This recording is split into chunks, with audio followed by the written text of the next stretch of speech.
Hello guys, and what is up? This is Castle the Perfect bringing you another Wi-Fi battle video right here versus Husky.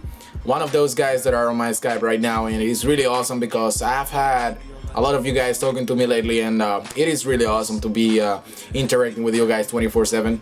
Let's get into the battle here. It's gonna lead up with Heatran. I'm gonna lead up with a Swampert. It is pretty obvious why he lead off with Heatran. It is pretty much because it's gonna be able to do some massive damage to me right here with the Hidden Power Grass.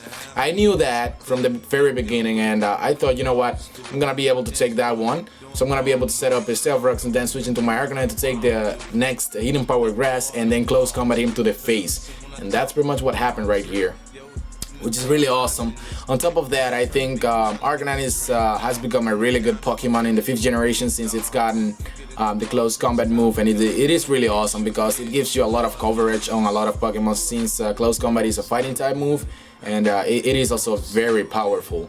So my opponent is gonna send out the Metal Burst right here as I switch into my Breath Fury, predicting the Earthquake, but he goes for the Focus Blast for some reason. And I was really surprised that his Metagross had like Focus Blast, and then he goes for the Sucker Punch. I was like, what the fuck is going on here? This is not true. This is bullshit. How can a Metagross go for the Sucker Punch? Is that even possible? I was like, my mind was like, it is probably one of those 5th generation move. So I let it go and continued on with the battle, but it was kind of stupid on my part to not have realized that it was a Zoroark. But you will see in the end when I realized it. But for the time being, I did not know it was Zoroark. So I go for the Flare Blitz, just trying to take it out as it goes into the Lantern. Of course, nice prediction on his part. I'm gonna predict the Scald, which is a really good move on my part. I go out into my Tentacruel. I do not get burned, which is really cool on my part.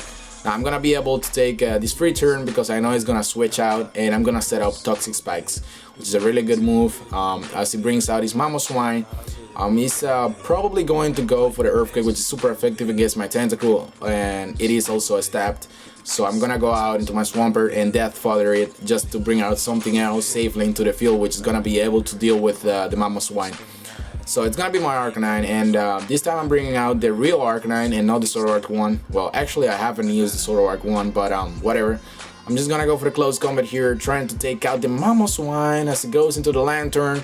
Lantern is gonna get blown up, and it's gonna do some massive damage. Now it's gonna be poisoned, which is really awesome because I got the Toxic Spikes going on his field.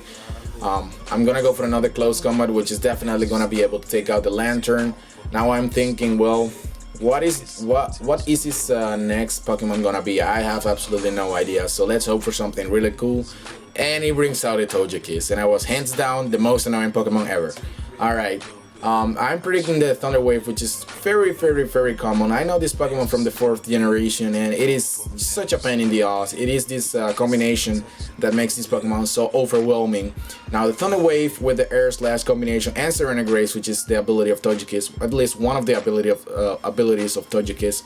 The other one I think is Hostile, which boosts the physical attack side of this Pokemon, but I think Serena Grace works better. So for the next minute, you're gonna see the Togekiss going all crazy over the place here, flinching my Tentacruel to death. I only had one thing in mind. This time, when I'm gonna be able to attack, I'm gonna go for the Ice Beam. I'm gonna try to deal some massive damage to the Togekiss, but I am very sure that the Ice Beam is either not gonna do anything or maybe do some massive damage. But at the end, when I got a turn right here, I go for the Ice Beam, doesn't do anything, and I'm like, well, what can I do next? I think the better choice right here is just to go for the Toxic Spikes and make sure that I get a Toxic going on his field, because something else is not going to work out in the end. Because I mean, if I continue to go with the Ice Beam, I'm not gonna be able to achieve anything since the Togekiss has got a leftover. So the damage that I will be doing in the turns that are gonna pass by every time he flinches me, he's gonna be able to recover all the damage that I did before with the leftover. So it's absolutely garbage if I stay here and go for the Ice Beam all day. So I'm pretty happy that I actually got another turn to set up Toxic Spikes again, and I got a Toxic going on his field, which is good. Now I'm gonna send out the Golunk, which is Ghost ground type Pokemon, and it reminds me of the Transformers. Seriously, this thing looks so freaking awesome.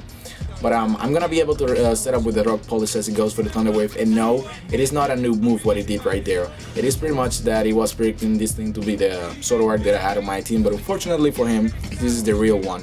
So I go for the rock slide right there, get a flinch, really nice. It's gonna be a 2-hit KO. I take out the Toji Kiss, which is really awesome. I got a life orb doing some massive damage to my golem, which is not something that I really like, because I think if I didn't have the life orb right there, I wouldn't be able to die here, which is unfortunate. So as you can see, this is the Metagross that I was talking about. He gets poisoned, and of course Metagross cannot be poisoned because it's a steel type Pokemon. So even though his Metagross got poisoned, I could not realize, I could not figure out that it was the Zoroark after I saw it transforming back to the Zoroark original version. I was like, what the fuck?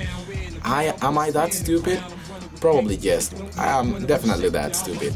But on top of that, I was watching TV, so I could go ahead and make up some excuses why I did not play correctly in this game, but I was truly watching TV. So next time I think I'm gonna be focusing on the battle and not doing anything else, because I'm a horrible multitasker. So I'm gonna go out into my Zoroark. He's gonna do a nice move right there. Goes for the Ice Shard, predicting my Arcanine to be the Zoroark, and it does some great damage as I finish him off with a flamethrower. He's gonna go out into the real Metagross. He's gonna go for the bullet punch on the first turn. Damn, he almost took me out. But on the second bullet punch, he got a critical hit, which is kind of irrelevant because it would have killed me anyways. So I'm gonna send out Arcanine right here. It's gonna go for the bullet punch. It's not gonna be able to take me out completely, so I'm gonna go for the Flare Blitz to finish off the battle. And that was a really good game, Husky. Really nice game. I enjoyed it a lot, dude. Hopefully I'll be able to play with you sometimes in the future. It was 1-0 for me, guys. A really close game, and that's what you guys enjoy, right? So there you go. If you guys enjoyed this video, make sure to thumb up the video. Leave a comment down there if you think you need something to tell me or something like that. But also I would like to thank you guys for all the attention that you guys gave me in my previous post. It's gonna be a series in which I'm gonna be answering questions that you guys have for me. You know, it's gonna be called questions for you. And it's gonna be awesome, guys. If you have any suggestion or any question, or you're wondering about anything, make sure to go back to that video and post your question down in the comment section below, and I'll make sure to make another video face to face to you guys, and then answer all those questions, and it's gonna be awesome, guys. It's gonna be awesome. So thank you for your attention, guys. Again, make sure to thumb up the video, and it really helps. And this has been Castle Perfect, guys. I'm out.